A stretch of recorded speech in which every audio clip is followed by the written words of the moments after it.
É um imenso prazer ter você aqui conosco mais uma vez para juntos estudarmos a Palavra de Deus. É bem verdade que a proposta deste podcast é trazer luz bíblica sobre os mais diversos assuntos. E, muito embora você não encontre alguns desses assuntos literalmente descritos na Palavra de Deus, mas eles fazem parte, sim, do reino, porque são esses assuntos que acabam atraindo as mais diversas pessoas a conhecer esse Jesus que salva e que transforma. Então, fique conosco até o final. Se você ainda não é inscrito nesse canal, inscreva-se, ative o sino de notificação e compartilhe essa live com todas as pessoas que você puder e conseguir. Eu tenho aqui ao meu lado, como de praxe, o meu amigo e comentarista, Antônio Carlos de Santana. Seja muito bem-vindo, boa noite. Boa noite, Magno. Prazer de novo estar nesse podcast. E cada tema é mais empolgante do que o outro. Parece que é uma escada que vai subindo. Eu não sei onde é que vai parar, porque tem sido sempre muito edificante, temas interessantíssimos. E hoje não vai ser diferente com a convidada que está aqui. O tema hoje vai brilhar, com certeza, para a honra e glória de Deus. Então, boa noite para você, Magno. Muito obrigado de novo por essa parceria nossa aqui. Amém. E a nossa convidada especial de hoje é a doutora Maíra Vida. Seja muito bem-vinda, Maíra. Muito obrigado por aceitar o nosso convite. E estamos aqui à disposição para ouvir, né, o seu conhecimento vasto a respeito do tema. Boa noite. Boa noite, boa noite. Boa noite à nossa audiência. Estou bastante animada, muito entusiasmada com esse encontro. Eu gosto de conversar e gosto de tratar sobre esses temas. Sempre que nós tivermos condições de levar apontamentos que vão promover o desenvolvimento da consciência, a compreensão de questões sociais, políticas que atravessam a nossa sociedade, para os nossos irmãos, para as nossas irmãs, para quem nos assiste, eu penso que nós não podemos perder a oportunidade. Então, eu me sinto feliz de contribuir com esse tema e de saber que você já tem feito um trabalho que é acumulativo, que desemboca aqui depois de uma trajetória aí relativamente longa, né? De conversas em que eu me somo. Então, obrigada pela confiança e pelo convite. Maravilha.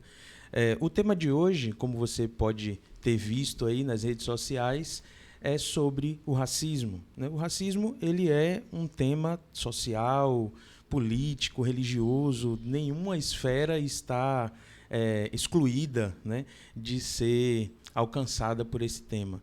E nós sim precisamos falar sobre isso, porque isso envolve a salvação de pessoas, né? E o racismo esteve presente na vida das pessoas ao longo de muitos anos e gerando muitas vítimas, gerando muitos traumas, né? Tem pessoas hoje que não conseguem, talvez, se sobressair na sociedade porque tem no seu subconsciente algum trauma que viveu, né, independente do tempo, mas que volta e meia ela acaba revivendo isso. E antes de nós conversarmos, nós vamos orar, pedir aos nossos amigos que fechem os olhos para a gente orar e iniciarmos o assunto. Vamos orar então? Santo Deus, agradecemos ao Senhor pela oportunidade de estudar a Tua Palavra. Te pedimos que o Senhor nos dirija e que Teu Santo Espírito ilumine as nossas mentes para que nós possamos ouvir a Tua voz através desse bate-papo, através desse estudo. Essa é a nossa oração e nós a fazemos em nome de Jesus. Amém. Amém. Maíra, com a sua experiência, com o conhecimento que você tem a respeito dessa pauta, né, da desigualdade racial, da intolerância, do racismo, o que é que você consegue enxergar a respeito do dano, sabe, o dano literal que o racismo causa na sociedade? Imensurável, né? Vou começar com essa palavra. Não dá para calcular quão nefasto o racismo é para a sociedade e o tanto que ele interdita a sociedade de promover um pleno desenvolvimento humano e de garantir direitos humanos fundamentais para todas as pessoas, liberdades individuais, coletivas, de como ele impede, inclusive, o aperfeiçoamento de tecnologias e da capacidade mesmo de promoção do estado de bem-estar social e do bem viver, pensando também os saberes que são saberes populares. Quando nós falamos sobre o porquê de, então, um fenômeno tão nocivo se perpetuar no tempo, a gente precisa necessariamente entender que ele gera tanto quanto um grau de desvantagens para determinado grupo social, étnico-racial, quanto ele, infelizmente, gera um grande valor e um conjunto de privilégios e vantagens para um outro determinado grupo. Ainda que essas vantagens não sejam necessariamente materiais, financeiras, econômicas mesmo. Esse desvalor de ter, pela cor, pela raça ou pela etnia, um marcador que vai lhe trazer uma apreensão social, um trânsito mais obstaculizado, mais dificultado por esse elemento, por si só, já é um grande problema.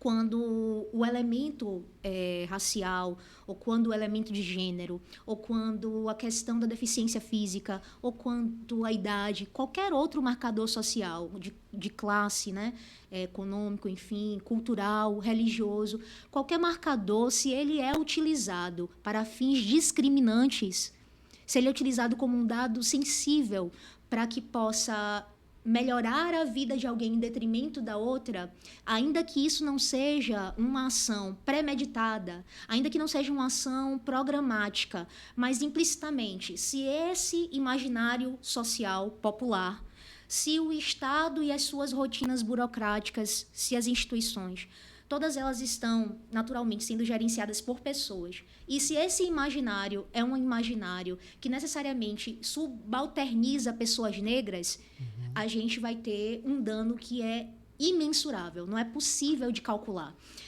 E quando eu falo da questão do imaginário, eu estou falando justamente mesmo de imagens de controle. Todo o tempo nós vemos, na atualidade, o que muitas pessoas ficam chocadas, mas ainda hoje isso... E o tempo inteiro a gente lida com essas imagens, que são imagens no campo dos esportes, né, da desumanização de pessoas negras, jogadores negros. A gente tem visto isso em relação ao Vini, agora, né? Nas Olimpíadas agora. Então, sempre a lógica da desumanização, a associação a animais dessas pessoas negras, sempre a lógica também da desqualificação intelectual, da desqualificação das competências e das habilidades, sempre também uma lógica que é uma lógica de subalternidade, ou seja, as pessoas negras estão em todos os lugares, é verdade, elas estão em todos os lugares, mas quais posições elas ocupam nestes lugares que elas estão? É a gente perceber que nos degraus de carreira mais bem-sucedidos existe uma superconcentração de pessoas brancas e nas carreiras, ainda que dignas, mas que, na perspectiva do modelo capitalista, são menos reconhecidas para fins de remuneração, para fins de valorização, nós vemos qual é a cor da superconcentração de trabalhadores e trabalhadoras. Então, para além da questão do imaginário que cria essas ficções racistas, elas acabam se imiscuindo para a vida real e acabam gerenciando essa dinâmica, que é a dinâmica que vai dizer quem vai precisar fazer 2, 3, 4 vezes mais e além e melhor para talvez conseguir um ponto de partida equivalente a alguém que não sofre com o racismo, com um conjunto de ações mesmo e políticas que buscam garantir um lugar social rebaixado, né? E em favor de uma experiência de cidadania mais plena, porque existem pessoas no Brasil que conseguem acessar bens e serviços públicos melhor, que têm os seus bairros melhor estruturados através das políticas públicas, que não lidam com tantos problemas com transporte, deslocamento, logística, que conseguem adquirir bens de consumo primários, estou falando de alimentação, né? Principalmente, que conseguem lidar com esses bens que nem deveriam ter valor, na verdade, mas que, né, a gente tem o SUS, mas tem uma monetização de direitos humanos também, né? Educação, hoje é monetizada, saúde também, e se questiona a qualidade, portanto, do público versus o privado todo o tempo, quando a gente também vê um processo que é de precarização do público para dar um lugar de vantagem ao que é o privado. E quem é que detém, inclusive, o gerenciamento, o poder, o patrimônio e o capital da educação privada, da saúde privada, não só para acessar, mas no sentido corporativo. Quem é o dono, né, desse meio de produção? Quem é o dono desses equipamentos? Quem é o dono dessas estruturas? Então, infelizmente, é um dano que não é apenas a população negra que sofre com racismo. Toda a sociedade sofre com racismo. Toda a sociedade. Se a gente tem uma sociedade profundamente desigual, nós vamos ter mais conflitos. Nós vamos ter mais bolas divididas. Nós vamos ter mais problemas domésticos. E vamos parar de cuidar de coisas que são fundamentais para o desenvolvimento humano, como as ciências, né? Como a industrialização, como o campo mesmo de aperfeiçoamento das relações de trabalho, né? Enfim. E tudo isso gera uma perda, que é uma perda que todos os setores sentem, mas alguns muito mais do que outros. E é justamente nesse sentido que esse rateio de ônus acaba sendo desproporcional e atingindo mais grupos historicamente vulnerabilizados que normalmente têm cor, porque aí você vai associando as pessoas com deficiência, as pessoas que moram em periferias ou em subúrbios, em lugares que sofrem com mais marginalização e violência institucional e da segurança pública, né? Então, tem cor. O território tem cor, né? Algumas profissões têm cor. A margem de índice de desenvolvimento, os mais baixos, também estão concentrados em mulheres negras. A gente está falando de dados reais. Sim. Então, a letalidade policial tem cor. Exato. Tem o último caso que ganhou uma repercussão mundial, eu não lembro o nome da pessoa, mas um rapaz que foi abordado por 2 policiais americanos e foi assassinado, né? Porque ele colocou o joelho no pescoço e asfixiado.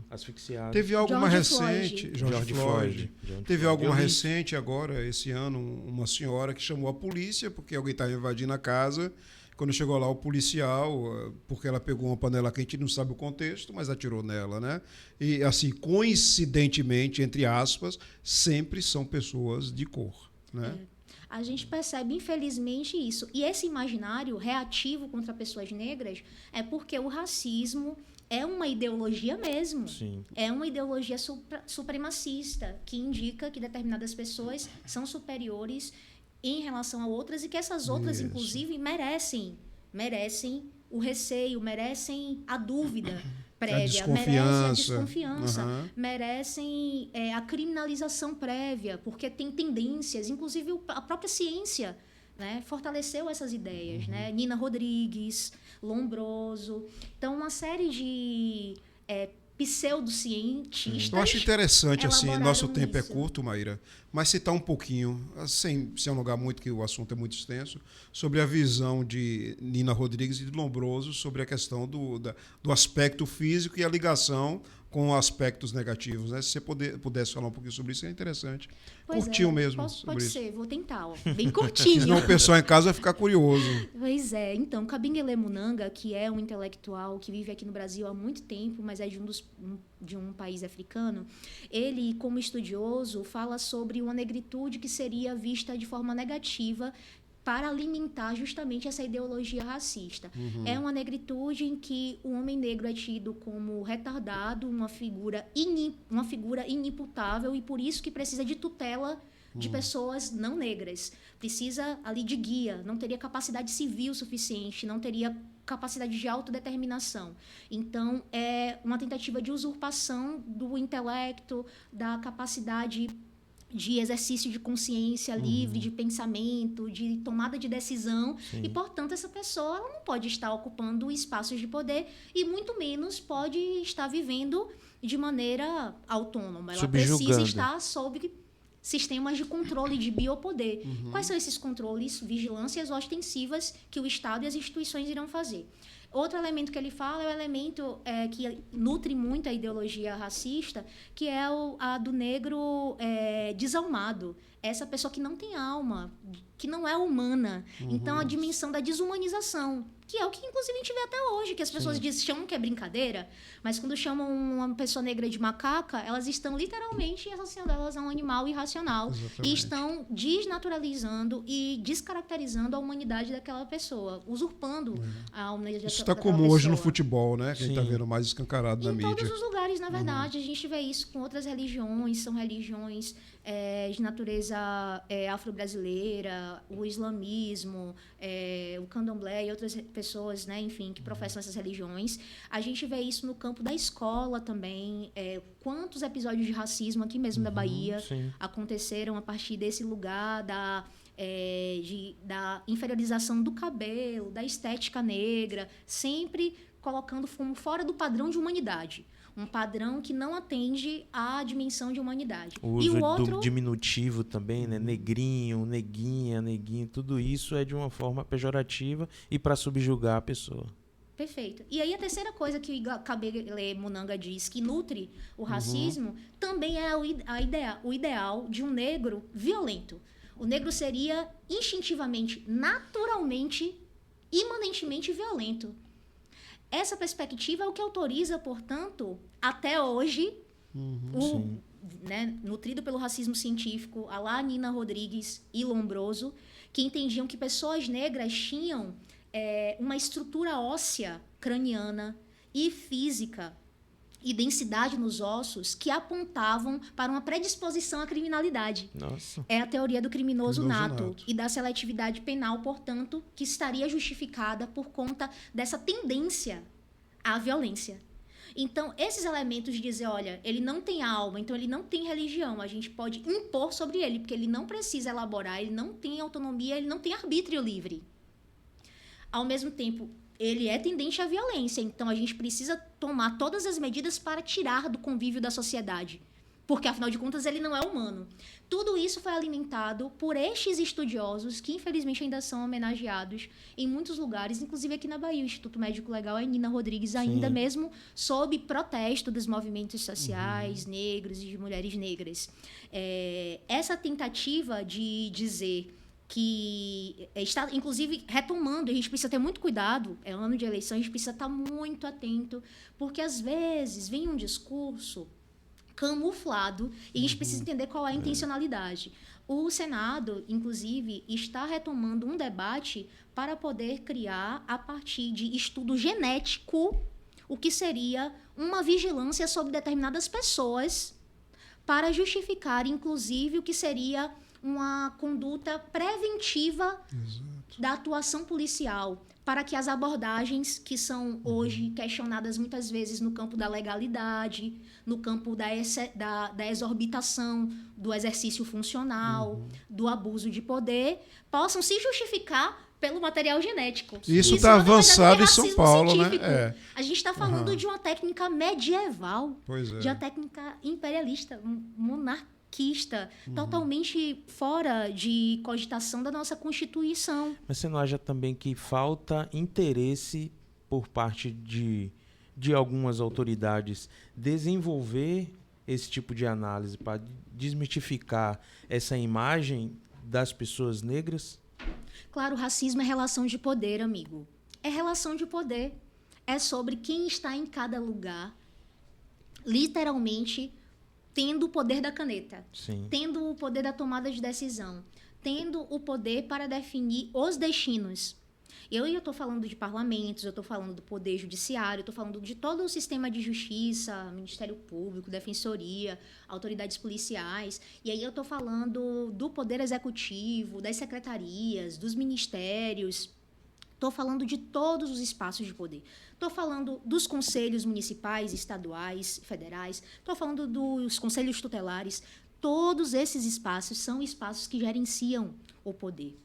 E esses espaços, volto a dizer, tem pessoas negras em todos eles, mas em quais locais desses espaços elas estão ocupando necessariamente, né, uma posição qual é a posição. Não é sobre estar nesse lugar, mas é em qual posição deste lugar essas pessoas estão participando. Porque se nós somos demograficamente 56% de pessoas negras no país, não seria, entendendo que cada instituição é um microcosmos da sociedade, Proporção, né? uma proporção menos desigual.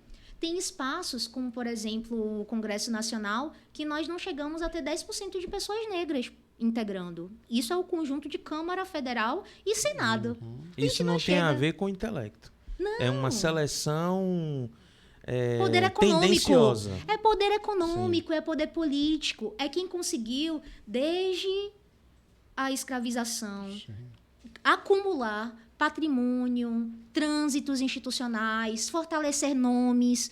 Tem diversas cidades nossas aqui no estado da Bahia e de todo o Brasil que ainda lidam com dinâmicas político-eleitorais, por exemplo, na base mesmo do que a gente chamava e ainda chama de coronelismo. Ou então, infelizmente, do cajado, Sim. que a gente percebe também muitas vezes organizações religiosas se desviando do seu papel e da sua responsabilidade social, de cuidado, de assistência, não é? De mediação de conflitos Rede de para apoio. aumentar a polarização. Isso é preocupante. Tem um texto em Atos 17, verso 26, isso, que ele vai dizer que todos nós fomos originados da mesma matriz, né? Quando eu ouço alguém falar assim, o racismo não existe, em pleno 2024, as pessoas estão evoluídas, a tecnologia tomou conta, e não existe essas coisas. E eu paro e penso e me pergunto assim, se essa pessoa vive numa bolha ou qual é o contexto de vida que ela se encontra de modo a não se atentar para isso. Eu estou falando isso de uma pessoa que já falou isso, porque até um certo ponto da minha vida eu não me senti discriminado. Ou não enxerguei, né? Ou foi realmente ignorância, não sei. Mas isso alcançou, né? Essa descriminalização me alcançou quando eu fui prestar consultoria numa empresa no estado de Goiás, e eu dando uma palestra, né, para os operários da determinada fábrica, e uma funcionária levantou a mão e aí fez um comentário racista e xenofóbico. E aí eu não era cristão naquela época, né, e o sangue fervia muito mais do que ferve hoje, e tive a infelicidade, hoje eu falo infelicidade porque não foi sabedoria da minha parte de responder de bate-pronto. Ela ficou envergonhada, o público riu da minha resposta, aí eu me senti, né? Mas eu penso que esse não deveria ter sido o caminho que eu trilhei. Para as pessoas que hoje sofrem com esse mesmo mal, eu não lembro quem foi o pensador que disse que geralmente os grupos de minoria, quando chegam ao poder, tendem a usar a mesma força que era usada contra eles quando eles estavam numa posição inferior. As pessoas que vivem essa condição hoje, o contra-ataque, o ataque, o rebater é a melhor solução, na sua opinião? Vou ser muito honesta. Primeiro, eu penso que a gente tem, enquanto cristãos, uma grandíssima responsabilidade, porque parte da nossa religião, parte da nossa doutrina, ela foi capturada, foi encapsulada e foi utilizada de maneira instrumentalizadora do poder de determinados grupos, numa perspectiva mesmo não só colonial, mas na atualidade isso também acontece. Ainda hoje observe como é popular o discurso da maldição de Cã. Sim. Como é perigoso Sim, e como sim, é popular. sim. E como também isso serve para colocar cada um no seu, entre aspas, devido lugar. Pois é. Então, a ciência justifica a ideologia racista. A religião, se a gente não tomar cuidado, também permanecerá justificando Sim. como fazia outrora. Essa é a primeira alerta que eu faço. A segunda alerta sobre a questão da reatividade, de pensar, será que é proporcional ou não?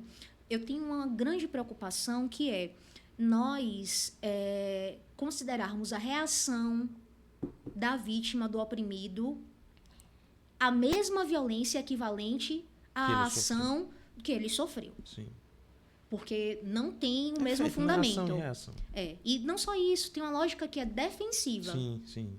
Que não é ativa. É uma lógica que é defensiva. Claro que se a gente não analisar no conteúdo a proporcionalidade da reação, nós também estaremos fazendo vista grossa para alguma desproporcionalidade, para alguma situação ali que não foi equivalente. Mas a primeira coisa é a gente tomar muito cuidado para não criar as condições para vulnerabilizar ainda mais a vítima. E acabar responsabilizando a vítima do que ela sofreu, como se ela tivesse sido, digamos que, corresponsável. Isso acontece muito com as mulheres também, em situação de abuso e de violência. Geralmente tentam encontrar na vítima algum elemento que justifique, não é a nossa que pauta. dê uma dimensão do merecimento dela. Aí falam de roupa, aí falam de comportamento, e aí falam de horário, falam de tudo para poder, de certo modo, desonerar quem cometeu a conduta ilegal e criminosa da responsabilização e dividir com a vítima isso. O racismo não é diferente. A gente tem que tomar muito cuidado também com essa lógica. Agora, existem caminhos mais eficientes, obviamente, de reagir, que são os caminhos de denúncia. Existem diversos protocolos de denúncia. Tem o Disque 100, do Ministério dos Direitos Humanos, que é a Ouvidoria de Direitos Humanos. Existe o Centro de Referência aqui na Bahia, estadual, Nelson Mandela de Combate ao Racismo e Intolerância Religiosa, dentro da Secretaria de Promoção da Igualdade. Nós temos o Ministério Público, que possui um app chamado Mapa do Racismo, que você pode baixar agora em audiência, tanto pelo iOS, quanto também pelo Android. Nós temos a Comissão de Combate à Intolerância Religiosa da OAB Bahia, que é o nosso amigo aqui, Antônio. Eu tenho a honra de ser presidido por você, né? Então, felizmente, contamos aí com essa parceria. E nós temos outros mecanismos. A Defensoria Pública também acolhe essas denúncias. Mas o que a gente precisa entender é que é importante não permitir que a conduta racista siga sem nenhum tipo de desarme. Impune, sem nenhum tipo... Impune. Perfeito, impune. Porque senão massificará no imaginário que aquele racismo é tolerável. Exato. De que aquele racismo não é tão grave. De que aquela conduta de injúria, aquela conduta de discriminação, aquela ação ali de desqualificação, aquilo ali não é tão problemático. Como você começou a nossa fala, o nosso encontro, a nossa conversa, existe uma série de danos que são incalculáveis. Sim. E danos que são psicológicos, danos que são emocionais e danos que são também, muitas vezes, financeiros, danos materiais, não só danos morais. Porque muitas pessoas acabam se encostando mesmo, entrando em processo de burnout dentro do trabalho, entrando em síndromes depressivas dentro das relações sociais, familiares, ali na sua circunvizinhança, nas suas igrejas ou em outros segmentos religiosos que frequentem. Então, a gente precisa estar bastante atento, porque nem sempre os efeitos do racismo eles são lesões visíveis, mas podem ser lesões muito mais profundas, muito mais graves e mais difíceis de serem curadas e recompostas. Eu lembrei agora da história do médico, não vou lembrar o nome dele, mas tem um documentário muito interessante sobre a vida dele, que a escola que ele estudava procurou a mãe solteira, negra, ele negro também, bem alguma coisa? Bem Carson. Bem Carson. E que ela recebia um feedback negativo da escola a respeito do filho dela, só que ela transmitia para ele um feedback positivo. E aí ela trabalhou na casa de um senhor, branco inclusive, e ela chegou, ele estava estudando numa biblioteca. Não sei se vocês já viram esse filme. Já, sim. E aí ela... Mãos Talentosas. Mãos Talentosas. E aí ele entende que o caminho é a leitura e passa a incentivar os filhos, enfim. Mas existe, assim como existe esse caminho positivo, né, que foi trilhado ali pela mãe do bem, existe o negativo, que é o que você está citando, de crianças que passam a vida ouvindo que você não vai ser nada, que você é isso, é aquilo, né? Sendo inferiorizado. Olhares, trejeitos, desconfianças, tudo isso é criança. Quem pensa que não sente, sente. Sim. Negativa de oportunidades. Sim, sim. E ela se sente ali limitada intelectualmente. Não vou fazer tal concurso porque eu não vou passar mesmo, não vou conseguir entrar ali. Falando até nesse ponto, na sua opinião, quais são as políticas públicas hoje que são um grande avanço na sociedade para que o público, né, o público negro possa ter uma oportunidade de lugar de destaque em meio à sociedade? Não apenas no Brasil, pelo contrário, muito antes, nos Estados Unidos da América, em países europeus, onde houve colonizações, nós estamos falando tanto as de povoação quanto as exploratórias, como a que aconteceu no nosso país, e principalmente na América do Sul, existem políticas de reparação, de memória, de verdade e de justiça racial. Essas são políticas públicas afirmativas. Por quê? Porque elas entendem que os danos gerados no passado impactaram gerações e ainda no presente reverberam.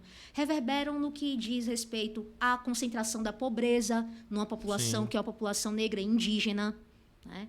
Há uma concentração de determinadas doenças que também está associada a população negra e a pessoas indígenas, que tem a ver, inclusive, com menor qualidade de alimentação, com menor acesso à higiene, a saneamento básico, né, a água, né, enfim, e outros tantos elementos que circundam a experiência negra e a experiência também de comunidades originárias, povos originários indígenas, tá? Essas políticas, elas são constitucionais, a Constituição é a norma legal maior, é o nosso paradigma para pensar todas as estruturas do Estado brasileiro, que é democrático de direito. E ser democrático não é pensar na maioria. Sim. É pensar em todas as pessoas e usar como critério de voto, em alguns casos, a maioria. E por que em alguns casos? Porque nós também temos eleições proporcionais. Sim. Não são apenas majoritárias. Majoritárias geralmente estão associadas ao executivo. As legislativas geralmente estão associadas a uma lógica que é mais redistributiva, proporcional. Envolvem as federações, envolvem as coligações, envolvem os partidos, no somatório total de votos. Então, tem outros critérios além da votação direta e majoritária, que é o que a gente tem no Poder Executivo, por exemplo. Então, a democracia demanda um esforço de pensar o melhor para tantas quantas pessoas, grupos sociais, segmentos sociais, comunidades existam dentro dessa heterogeneidade enormíssima que compõe o povo brasileiro tão diverso. Então, dizendo isso, essas políticas de ações afirmativas, elas vêm justamente no sentido de garantir que tais peculiaridades advindas do processo de colonização, que não contou com pós-abolição, que reparassem aquelas pessoas desumanizadas que eram consideradas propriedades, pior do que animais, inclusive.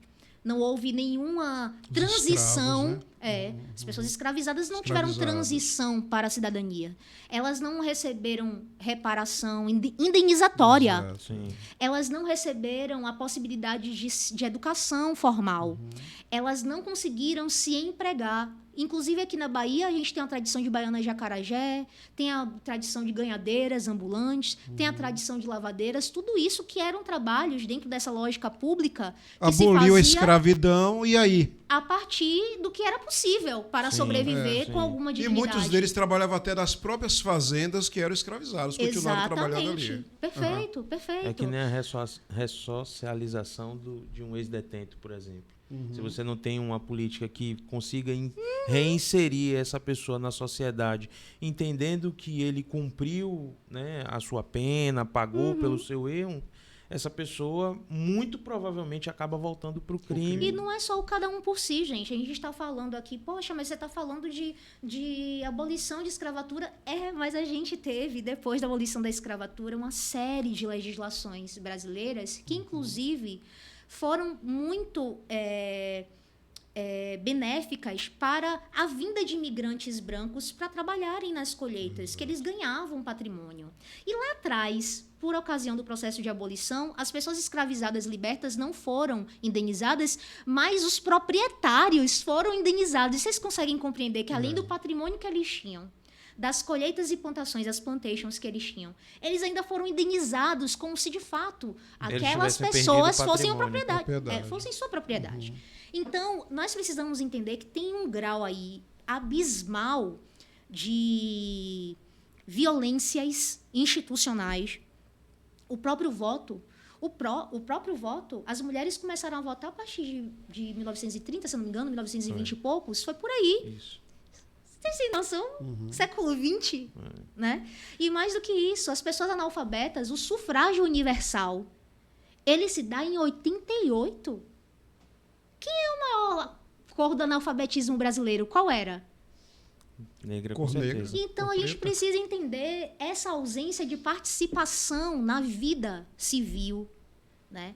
Essa ausência de participação social nos destinos da democracia, do Estado brasileiro, tudo isso gera um passivo muito grande para a gente correr atrás. Então, as ações afirmativas, e aí respondendo agora de maneira muito objetiva, como o processo de cotas, entra numa lógica de reparação e justiça. Não tem absolutamente nada a ver do que entender que pessoas negras são incapazes ou não podem. Mas não dá para romantizar esses estudantes que se sobressaem nessas matérias, que romantizam a pobreza, que estudam com candeeiro, que passam fome para poder comprar livro, que precisam estudar à luz de velas, entendeu? Como se basta querer. Não é justo que as pessoas só consigam alcançar a um grau absurdo de esforço, exponencial de entrega. É violento, é adoecedor. Não garantir o mesmo ponto de partida e as mesmas condições. Não existem cotas que rebaixem a métrica de uma avaliação. É a garantia de reservar, não só para pessoas negras, mas também para pessoas indígenas, para pessoas de outros segmentos vulnerabilizados historicamente, a entrada, porque quando você olhava as universidades eram majoritariamente brancas. As universidades públicas. Mas o imposto é pago para sustentar essas universidades de todo mundo, os tributos são de todo mundo, o tributo está na nossa alimentação, que a gente paga os alimentos, o tributo está na gasolina, o tributo está na passagem, o tributo está em tudo, está na luz que a gente paga, está na água que a gente paga, mas não tem nenhuma política para poder tentar diminuir essa desproporcionalidade. E é óbvio que são políticas sazonais, não são políticas perpétuas. São políticas que se dão dentro da administração pública para recompor o quadro da administração pública, para aperfeiçoar, inclusive, as entregas de serviços públicos. Para mim, o mais e da universidade da mesma maneira. O mais triste que eu enxergo nessas políticas é o aproveitamento de alguns grupos em usar essas políticas para angariar popularidade ou voto. Sabe, um político X entrar numa comunidade e dizer que ele está promovendo aquela oportunidade como se ele fosse um bonzinho. Mas eles fazem com todas as políticas, amigo. Quando levam uma quadra, não precisa ser afirmativa. Quando levam uma quadra, quando levam uma contenção, gente, vamos falar de política agora real. Quando levam uma contenção, eles colocam já uma placa. É ele. Ele está fazendo a obrigação dele, já está eleito, inclusive, é o dever dele entregar. Sim. Quando entrega uma quadra, quando entrega uma praça, entendeu? Às vezes com aquele muro, tem uma contenção mesmo lá no meu bairro, eu moro em São Marcos, que tem 3 milhões da contenção, me desculpe, não acho verossímil. Não é verossímil. Sabe? Meu então, da mesma maneira que arregimentam, irmão, arregimentam todas as políticas. Então, isso não pode ser usado como uma medida para a gente fragilizar essas políticas, porque, infelizmente, esse uso indevido é da integridade ou da falta de integridade daquele indivíduo que está fazendo política. Que está fazendo política. Então, a gente tem que ter muito cuidado. Em todos os atos. A gente tem que ter muito cuidado, exatamente, porque a gente precisa de políticas de ações afirmativas para mulheres, Precisa de políticas de ações afirmativas para pessoas com deficiência. Precisa de políticas de ações afirmativas para crianças. Precisa de políticas de ações afirmativas para adolescentes e juventude. Precisa de políticas de ações afirmativas para trabalhadores. Precisa de políticas de ações afirmativas para indígenas, para a comunidade quilombola, para a comunidade LGBTQIAPN+, para a comunidade negra, para a população negra. Essas políticas afirmativas não são políticas de privilégio, são políticas de equidade. Sim. É recolocação. Está esvaziado. Só tem um grupo. Então, a gente está vendo que tem uma dinâmica do poder político e econômico e social que perpetua esses espaços como sendo dos mesmos lugares dos pais, dos filhos, dos netos, de uma mesma família, de um mesmo grupo racial. Isso não pode ser banalizado. A Califórnia, eu acho que o estado da Califórnia que decretou não é uma bolsa, né? É uma reparação histórica financeira, né? A Europa também, na Alemanha. Na Alemanha, né? E eu tenho um amigo que mora hoje na Califórnia e ele fala assim, ele fala de duas visões.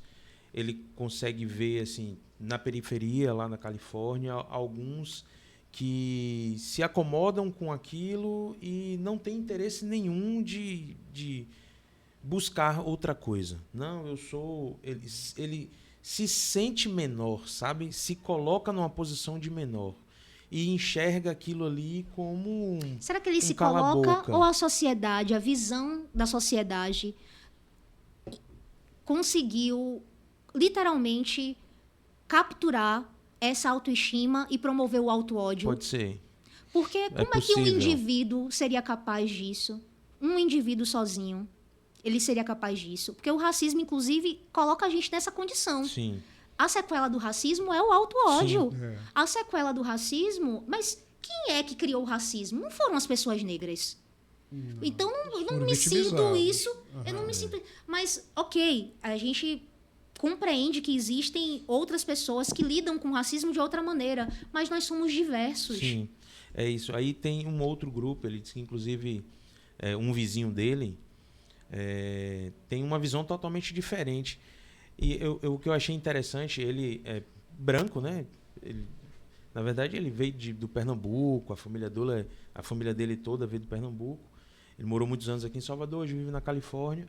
E ele disse que ele se sentiu intimidado, a princípio, por esse vizinho que não curtia muito a presença dele.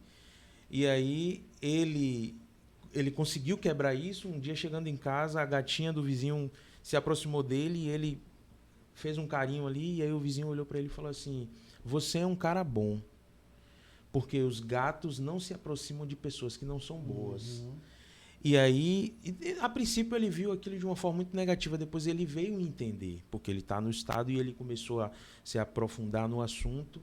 O dano causado, né, pela escravidão, pelo preconceito, pela descriminalização, foi tão forte naquela região que causa esse tipo de atitude até hoje. Até hoje. Séculos depois. Defensiva. O cara já está na defensiva porque ele já espera que vai ser hostilizado do outro lado. E olha que ele é um brasileiro, naturalmente, ele é hostilizado na América. Deixa eu só trazer um exemplo, antes que Maíra comentar isso aí, um exemplo bíblico. Sim. Porque Salomão, ele encontra a Sulamita nas covas dos leões, dos montes do leopardo, escondido ali, porque ela não aguentava ficar no meio de outras pessoas, porque a autoestima era baixa. Onde é que eu encontro isso? Aqui, estou com a Bíblia aberta aqui. Cântico dos Cânticos, um livro poético, romântico, capítulo 1, versículo 5. Ela diz: "Eu estou morena, porém formosa." Ou seja, estou morena, porém formosa. Por que porém? Porque o fato dela ser morena, ela não poderia ser formosa. Sim. Aí ela continua tentando justificar, falando para as filhas de Jerusalém: "Não olheis para o eu estar morena, foi porque o sol me queimou." Então, ela tinha um estado de autoestima tão baixa que ela tentava justificar o fato de ser morena, de ser negra, de ter a pele escura. Isso já na época de Salomão. Quer dizer, analise só o contexto histórico. E imagine como as pessoas naquela época já sofriam pelo preconceito, pela discriminação. Ela falava que os pais da mãe dela, os pais o quê? Os irmãos dela queriam colocá-la para guardas de vinhas. Ou seja, ela não poderia ter um outro cargo, entendeu? Uma outra profissão. Tinha que ser guarda de vinhas. Tem que estar ali, cuidando da agricultura e das vinhas. Então, desde aquela época, o preconceito, o racismo já estragava a autoestima das pessoas. E isso é triste, né?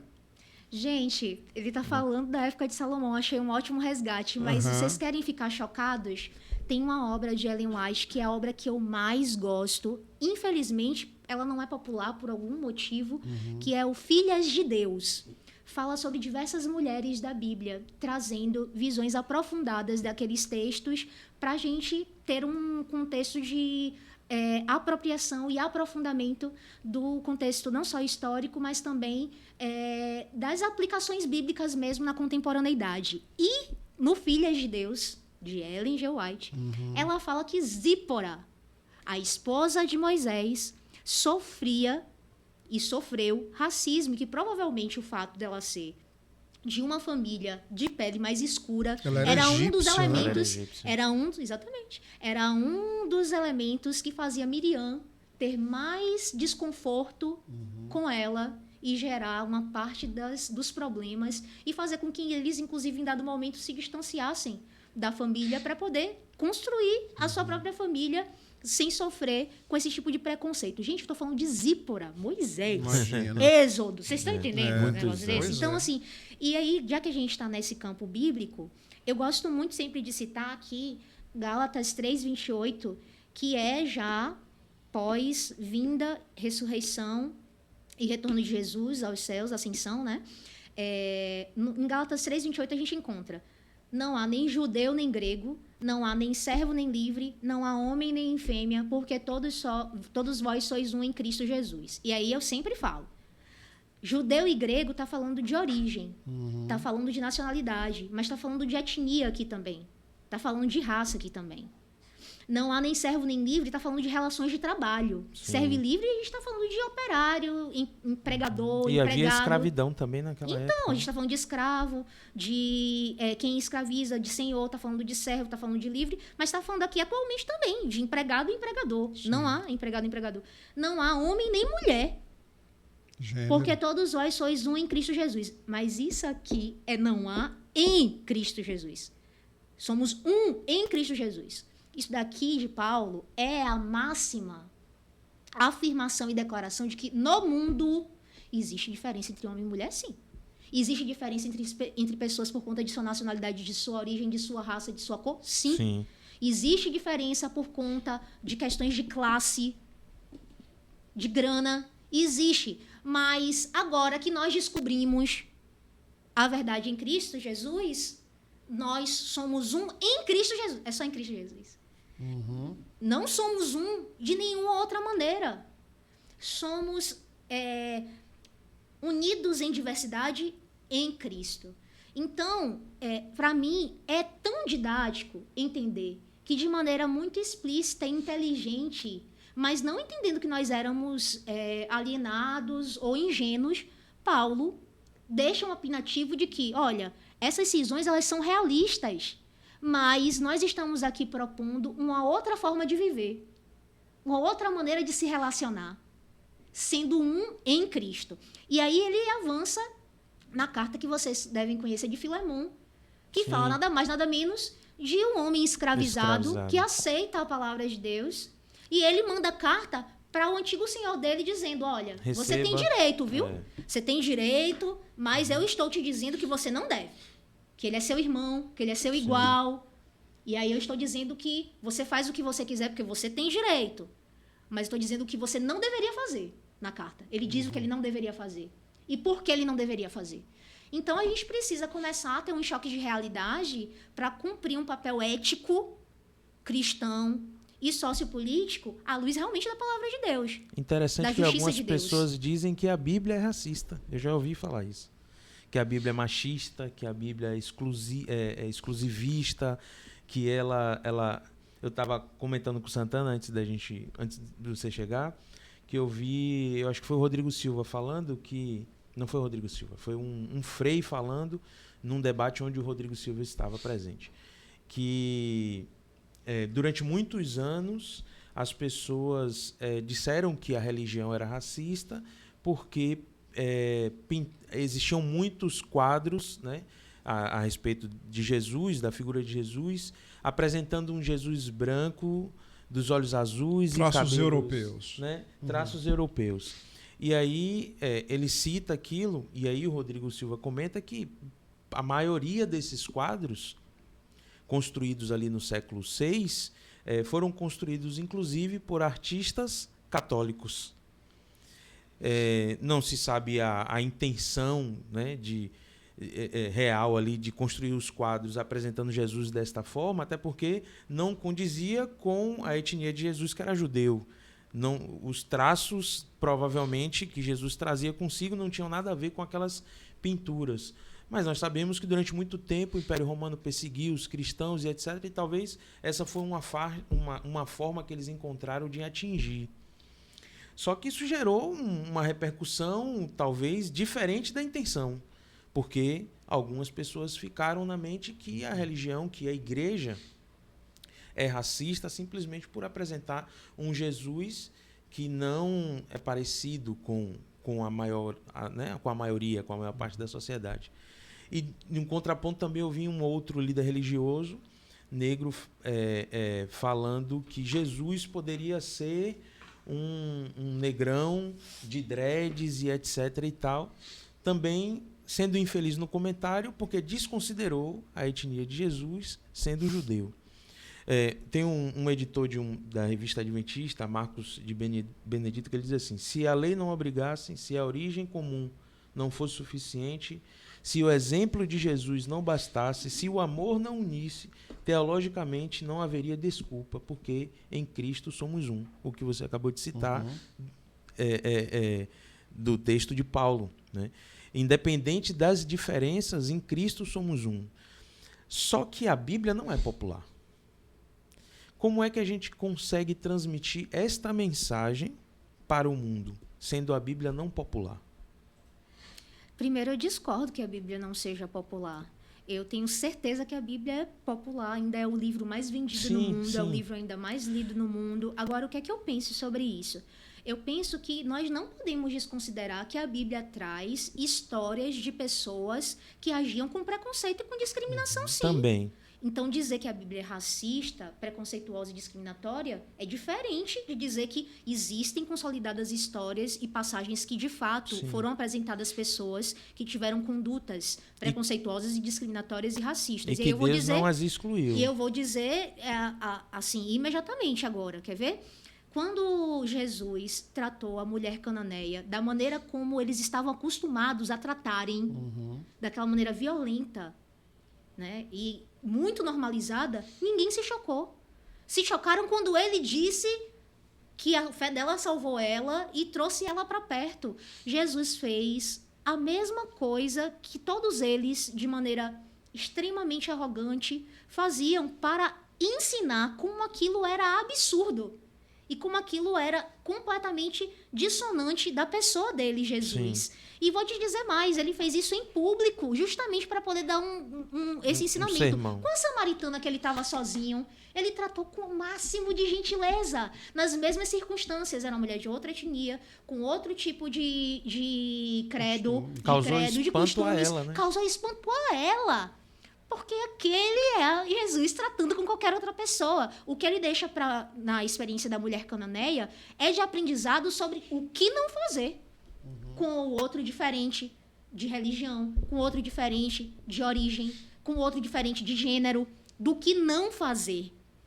E aí a gente percebe pela experiência da mulher samaritana que realmente, e inclusive pela parábola do bom samaritano, sim, ele deixa muito claro que nós devemos ter o amor é um elemento incondicional se nós estivermos em Cristo. Essa é a palavra, incondicional. Se estivermos em Cristo, sem acepção de pessoas, não fazer acepção de pessoas. Isso aí é o ponto de partida. O protagonista ali foi o samaritano, né? Tem noção? Pois é. Que coisa subversiva para a época, para aquele povo judeu que tinha tanto asco, tanta repulsa de samaritanos. Jesus foi para usar o exemplo do samaritano, depois foi falar com a mulher samaritana, que além dessa questão da religião, que além da questão do gênero e além da questão também da origem, tinha a questão também da vida pessoal, da vida íntima dela, que era uma vida que estava sempre sob olhares, críticas da sociedade. Então, é muito importante que a gente observe como Jesus agiu. Então, a Bíblia traz elementos que deixam a gente realmente preocupado. Essa experiência mesmo de Moisés com Arão, com Miriam, com Zípora. Abrão e Agar. Abrão e Agar. Então, a gente precisa entender que, infelizmente, toda vez que a gente se ausenta um pouquinho, se afasta um pouquinho de Cristo, se afasta um pouquinho da comunhão, se afasta um pouquinho do relacionamento, de comungar com a nossa família espiritual, com a nossa família, né, enfim, biológica, com as nossas famílias, enfim, que nos compõem enquanto pessoas, nós estamos abrindo brecha para não sermos uns com os outros em Cristo. Então, o que vai prevalecer vão ser os preconceitos, as discriminações, a acepção de pessoas, as violências raciais, as violências religiosas, as violências de gênero, porque nós mesmos não temos condições de superar o que é uma ideologia que fortemente nos informa pela TV, pelos livros, pela prática social.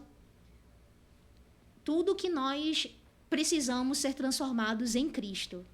Quando eu digo não popular, quando a gente parte do pressuposto, quando a Bíblia diz que nós, vou ler o texto na íntegra, de um só fez toda a raça humana para habitar sobre toda a face da terra, havendo fixado os tempos previamente estabelecidos e os limites de sua habitação. De um só veio toda a raça. Se nós levarmos isso em consideração, não deveria existir essa ação do racismo, porque todos nós viemos de uma origem, do mesmo ponto. E o fato de não ser popular é das pessoas que não aceitam essa mensagem. Por exemplo, um branco e um negro, um negro cristão preto. A religião evangélica, eu li esses dias, ela tem na sua grande maioria negros na religião evangélica.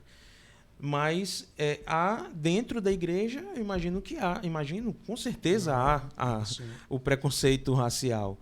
Um pastor negro, um líder religioso negro, com certeza, em alguma ocasião, ele deve sofrer, né, esse preconceito simplesmente por ser negro.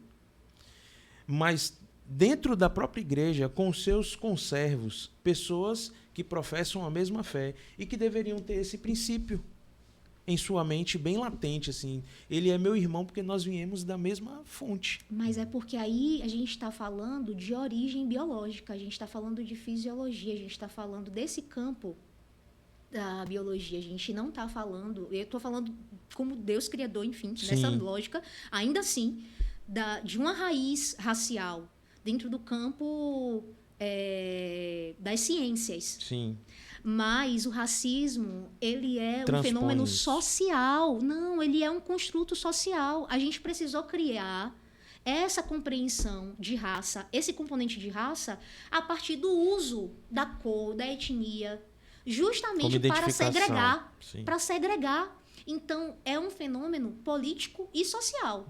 Não é um fenômeno que diverge desse. Infelizmente, é um fenômeno que surge a partir da observação. Ele não é criado por intelectuais. Ele é observado e a gente traz essa formulação para tentar entender e para tentar compreender. E aí eu digo mais, a gente tem que ter muito cuidado mesmo, porque a ideologia racista, ela utiliza-se também das suas vítimas para poder se manter de pé. Não existiria condições do racismo perseverar se pessoas negras também não tivessem consciência racial. É se alimentando justamente do auto-ódio. O racismo se alimenta do auto-ódio. O racismo se alimenta da falta de consciência racial, da falta de identidade racial, da falta de elaboração e compreensão de quão sofisticado é o próprio racismo, de não perceber quando o racismo acontece com você. Sim. De banalizar, de escantear, colocar no lugar do recreativo, da brincadeira, colocar no lugar do direito, da liberdade de manifestação, como se ela fosse absoluta. Então, infelizmente, não é isso. E aí, quando a gente olha também, e aí fica uma observação de como a nossa igreja também pode melhorar e se aperfeiçoar, porque a nossa igreja é uma instituição. E todas as instituições dentro de um sistema, de um país, de uma estrutura que tem a tendência a racializar, também vai racializar. Nós temos inúmeros pastores negros. Mas quando a gente olha para o comando administrativo da nossa igreja, quem são nossos líderes negros? Eu tinha que falar. A gente tem essa responsabilidade. E a gente fala porque a gente quer aperfeiçoar. A gente fala porque a gente quer, em Cristo, aperfeiçoar. A gente fala porque a gente quer melhorar. A gente não fala no sentido de criar nenhum tipo de divisão. É para gerar capacidade de reflexão. Sim. E volto a dizer, não tem a ver com premeditação. Não tem a ver com intencionalidade. Não tem a ver com maniqueísmo bem controlado. Não é sobre isso. É sobre a gente compreender que o racismo é perpetuado e reproduzido muitas vezes por pessoas que são consideradas éticas, boas, corretas, e em todos os espaços. Infelizmente, nenhum espaço está imune de que isso possa acontecer, ainda que não seja o desejo. E é por isso que a gente precisa estar tão alerta para poder contribuir com a educação do nosso povo, né? De forma sempre pedagógica, ilustrativa, prática, né? Principalmente das nossas crianças, para que a gente consiga fortalecê-las o suficiente para perceberem essas condutas e para não perpetuarem ela, para não darem continuidade a ela. E para que a gente possa, enquanto comunidade também, sempre alimentar um debate que seja literalmente desse lugar de respeito, desse lugar de escuta, que a gente não vai concordar sempre um com o outro com tudo, mas a gente pode aprender com a visão do outro, a gente pode ampliar o horizonte com a visão do outro, a gente pode melhorar a nossa convivência, né, em sociedade a partir desses elementos. Então, essa que é a proposta com isso, não é em absoluto gerar um tipo de denúncia, reatividade, mas é de entender que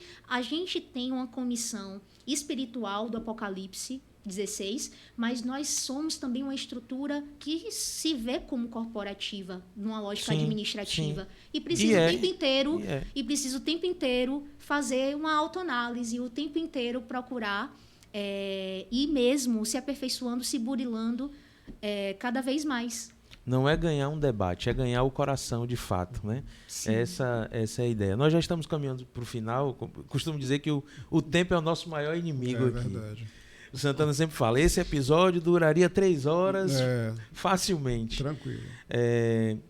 Qual é a mensagem que você deixaria para o público que nos assiste, para nós também, evidentemente, a respeito de como lidar com essa causa?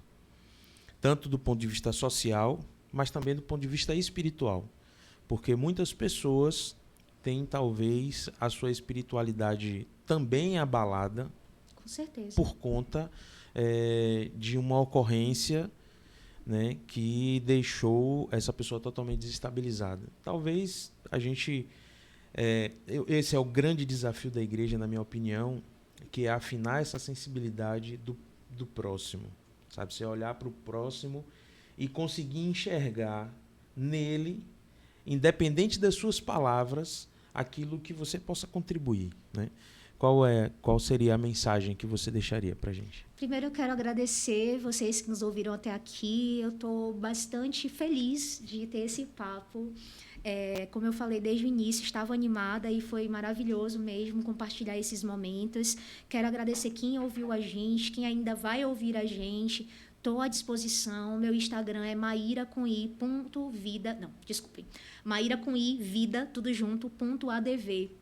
Eu sou advogada, professora, enfim, e gostaria de trocar. Quem tiver alguma dúvida, eu fico realmente à disposição. Eu acho que a gente precisa falar mais sobre isso, sem melindres, com esse tipo de sensibilidade, de respeito e de afeto mútuos que nós temos enquanto irmãs e irmãos. E eu quero dizer que o racismo, ele é um fenômeno social, sim, e ainda que ele esteja contaminando as estruturas, instituições, muito do nosso imaginário, e nós reproduzamos ele muitas vezes, todos nós. Ainda quem trata desse tema de relações raciais, porque às vezes é muito forte, às vezes tem essa lógica, mas nós precisamos nos responsabilizar pelo nosso melhoramento também. Nós temos um papel muito importante a cumprir. O racismo é crime, preconceito racial, discriminação racial é crime, xenofobia é crime, formas correlatas de intolerância são crimes. No campo espiritual, é óbvio que é pecado. É uma obviedade. Mas a gente também precisa falar sobre as obviedades, né? É óbvio que é pecado. Nós temos um exemplo realmente perfeito e ideal, que é o de Jesus, para lidar com todas as pessoas, em quaisquer circunstâncias. Eu penso que é muito difícil categorizar, e às vezes a gente percebe uma falta de gentileza mesmo entre nós. Sim. De compreender que algumas pessoas realmente se afastam por ausência de traquejo social da nossa comunidade. E aí, geralmente, tem uma narrativa que é uma narrativa perigosa, de que essa pessoa nunca encontrou Jesus de verdade, essa pessoa nunca não estava olhando para Cristo o suficiente, quando, na verdade, um dos pilares do cristianismo é a comunidade. Então, é muito difícil permanecer em um ambiente em que você é ferido constantemente, onde não há pedido de perdão, onde não há reconhecimento, onde não há mudança de comportamento. Então, por isso que eu comecei falando, e eu vou concluir dizendo que todos nós somos responsáveis pelo nosso irmão, né? Tal qual, quando Jesus, eu falo Jesus, mas Espírito Santo, Deus Pai, enfim, a gente acredita, não sabe exatamente quem, chama, né? Caim pergunta onde estava o irmão dele. E ele responde se, porventura, ele era o guardador do seu irmão. Nós somos, em alguma medida, guardadores do nosso irmão. Outra frase muito perigosa é salvação individual, como se ela também pudesse ser conquistada de maneira solitária. E isso não é verdade. A salvação ela é individual, mas ela é um processo de santificação que envolve um conjunto de elementos de pessoas que transitam, que afetam a nossa vida e que nós também afetamos. Então, a gente tem que ter muita responsabilidade, muito amor em comunidade para tentar vencer, né, as nossas limitações, todos nós possuímos essas limitações, mas também para poder, tanto quanto avançarmos, podermos ser multiplicadores de conhecimento, de forma a conscientizar, a sensibilizar também a nossa comunidade, as nossas congregações, as nossas lideranças. E eu tenho muita admiração pela Igreja Adventista, porque antes mesmo de ser igreja, ela já produzia periódicos. Sim.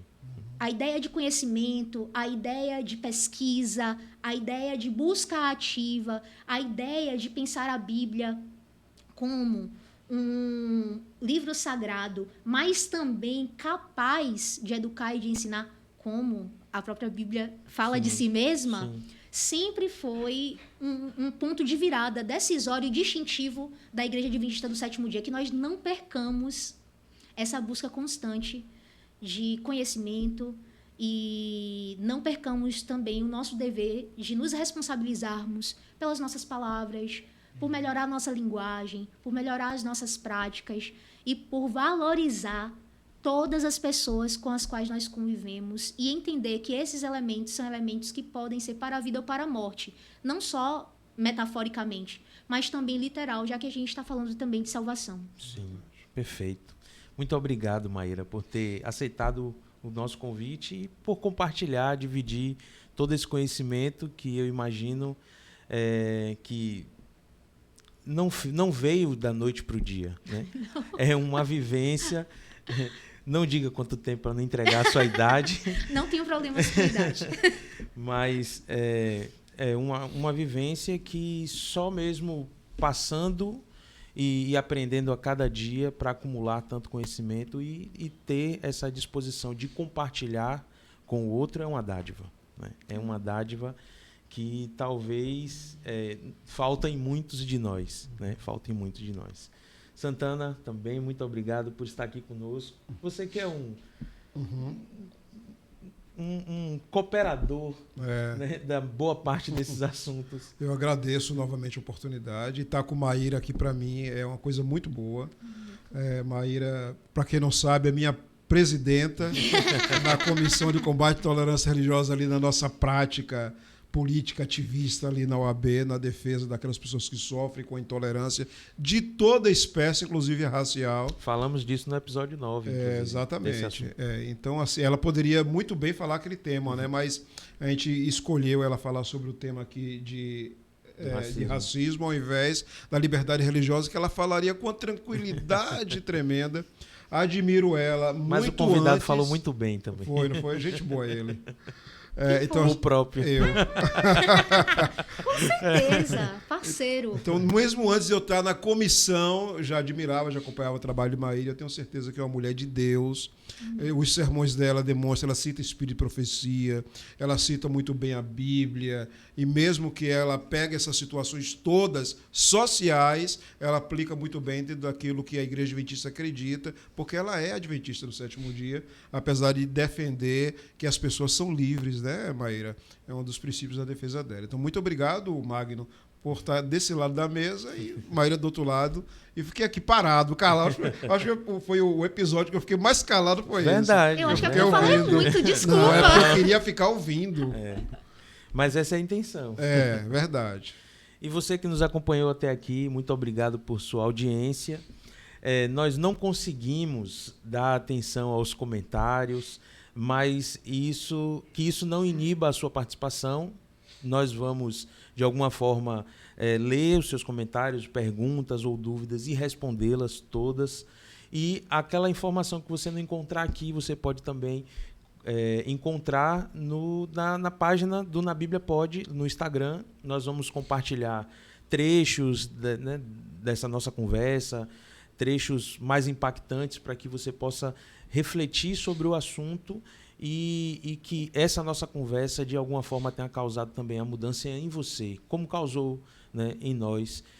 Todas as vezes que nós paramos e conversamos sobre um assunto que, a alguns olhos, não tem a ver com a Bíblia, quando a gente termina um episódio, a ideia é justamente o contrário, o quanto isso está presente na vida espiritual de todos nós, e a frase que você falou é ponto de salvação, né? E a ação do outro pode levar à vida ou à morte, não só do ponto de vista espiritual, mas literal mesmo, né? Então, que Deus te acompanhe, que Deus te abençoe, que você possa também compartilhar essa mensagem com todos aqueles que estão à sua volta, e te espero no próximo episódio. Um abraço e fique com Deus.